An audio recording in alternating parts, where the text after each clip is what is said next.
ये आप देख सकते हैं बीजेपी ने इस पूरे इवेंट को भव्य और दिव्य बनाने की पूरी तैयारी की है, लेकिन विपक्ष के तमाम आरोप भी हैं। आरोपों के बीच ये तस्वीर जनता अपने मोबाइल में कैद करना चाहती है। ये आप देख सकते हैं, अब प्रधानमंत्री नरेंद्र मोदी किसी भी वक्त गाड़ी से बाहर आ सकते हैं। बीएचयू के लंका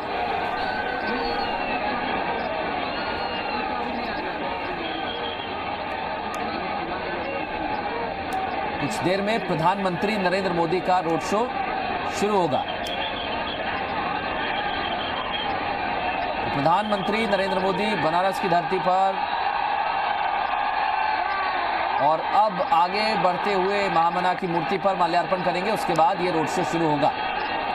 रोड शो हर पार्टी के बड़े नेता चुनाव में इसलिए करते हैं, अपनी जो संसदीय सीट है वहां पर शक्ति प्रदर्शन दिखाने के लिए, लेकिन यहां पर ये शक्ति प्रदर्शन इसलिए दिखाया जा रहा है। बनारस कोई बड़ी चुनौती नहीं है, बीजेपी कह रही है, लेकिन पूर्वांचल एक बड़ी चुनौती है। और पूर्वांचल की सभी सीटें अगर 2014 की देखें तो ज्यादातर बीजेपी के नाम रही थी, और वही प्रदर्शन एक बार फिर दोहराना चाहती है बीजेपी, इसलिए इतना भव्य इसे बनाया गया है। बनारस से तस्वीर, ये प्रधानमंत्री नरेंद्र मोदी ऊपर जाते हुए माल्यार्पण करेंगे वहां पर महामना की मूर्ति पर। उसके बाद रोड शो की शुरुआत होगी और जनता अभिवादन करती हुई जो लगभग 3 घंटे से यहां पर खड़ी हुई है,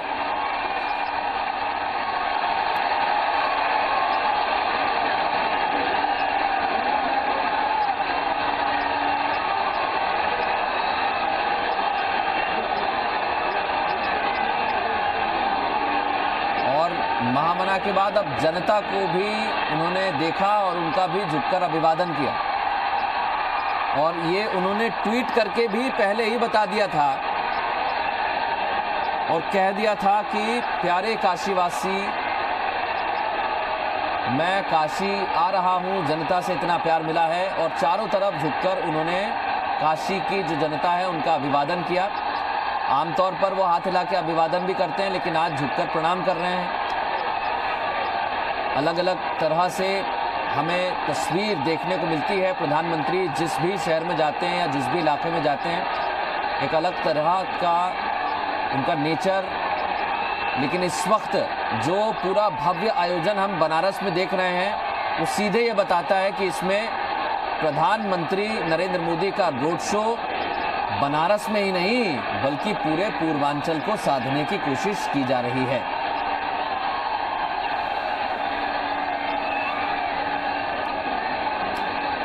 महामना की प्रतिमा पर माल्यार्पण के बाद प्रधानमंत्री नीचे आते हुए अब पीएम मोदी का ये रोड शो शुरू होगा।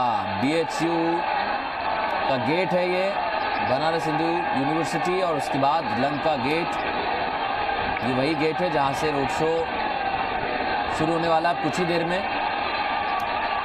और लोग किस तरह से उत्साहित हैं ये देख सकते हैं कि फोन में उस तस्वीर को कैद करने की कोशिश भी की जा रही है।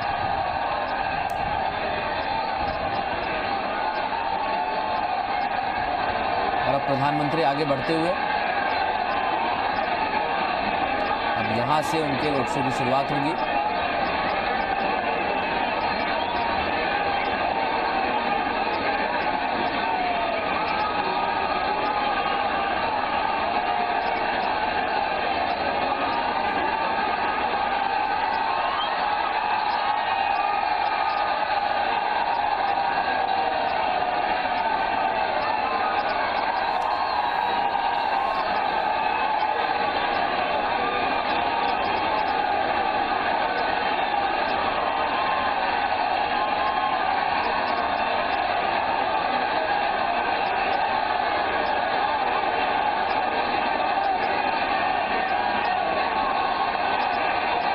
अब धीरे धीरे ये कारवा आगे बढ़ता जाएगा।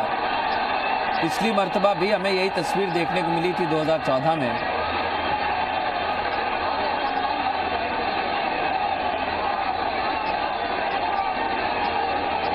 और ये बीजेपी की तरफ से कहा जा रहा है कि प्रधानमंत्री नरेंद्र मोदी की विशाल शख्सियत को देखते हुए, उनकी जो काम है, उनकी जो छवि है, उसको देखते हुए विपक्ष ने हथियार डाल दिए हैं, ये बीजेपी कह रही है। बीजेपी का कहना है कि ऐसी कैंडिडेट को टिकट दिया जो टक्कर में नहीं है, और किसी को भी अगर देते तो कोई भी टक्कर में नहीं होता। और अब लंका गेट पर भीड़ को हाथ जोड़कर नमन करने के बाद उनका कारवां आगे बढ़ता हुआ लंका गेट से पीएम मोदी का रोड शो शुरू हो चुका है और अब रोड शो आगे बढ़ता जाएगा।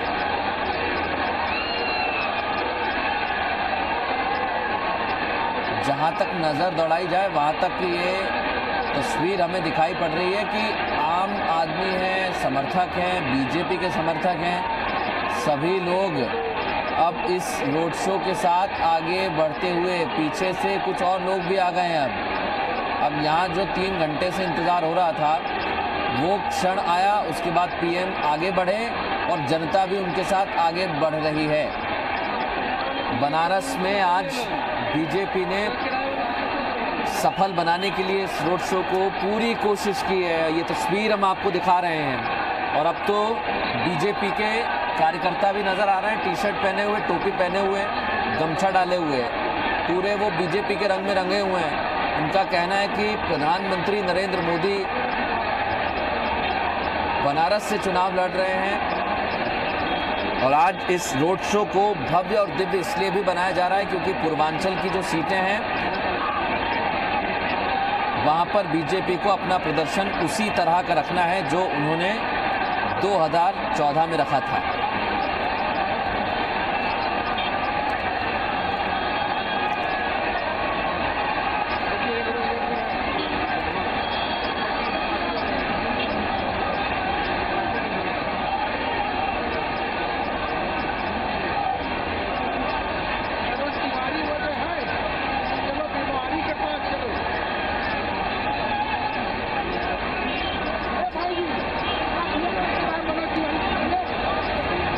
और पूर्वांचल के इलाके को साधने के लिए ये दौरा काफ़ी अहम प्रधानमंत्री नरेंद्र मोदी का।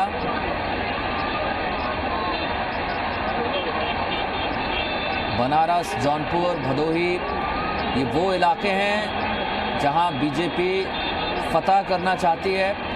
एक रणनीति ये भी रही बीजेपी की, निषाद पार्टी को भी अपने पाले में कर लिया है। निषाद पार्टी के साथ ही प्रधानमंत्री का ये रोड शो और उसके बाद हर सीट पर उस तरह के कैंडिडेट बीजेपी ने उतारे हैं जो वहां पर जातिगत राजनीति को भी प्रभावित करते हैं। बीजेपी यही कोशिश कर रही है कि 2014 में जो प्रदर्शन किया था वही प्रदर्शन 2019 में किया जाए। और अब ये रोड शो धीरे धीरे आगे बढ़ता हुआ, लेकिन भीड़ इतनी है कि आगे बढ़ने में भी बहुत समय लगेगा। 7 किलोमीटर लंबा ये रोड शो है, लेकिन दूरी कितनी देर में तय होगी ये देखना दिलचस्प होगा।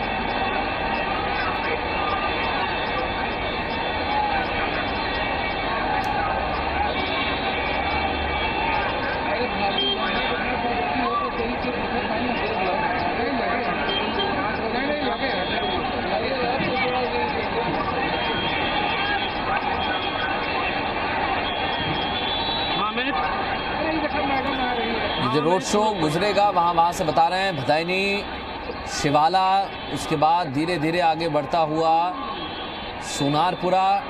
सोनारपुरा से ये रोड शो आगे बढ़ेगा।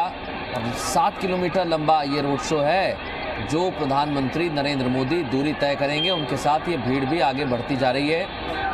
सोनारपुरा से ये रोड शो धीरे धीरे आगे बढ़ेगा और पांडे की हवेली तक पहुंचेगा।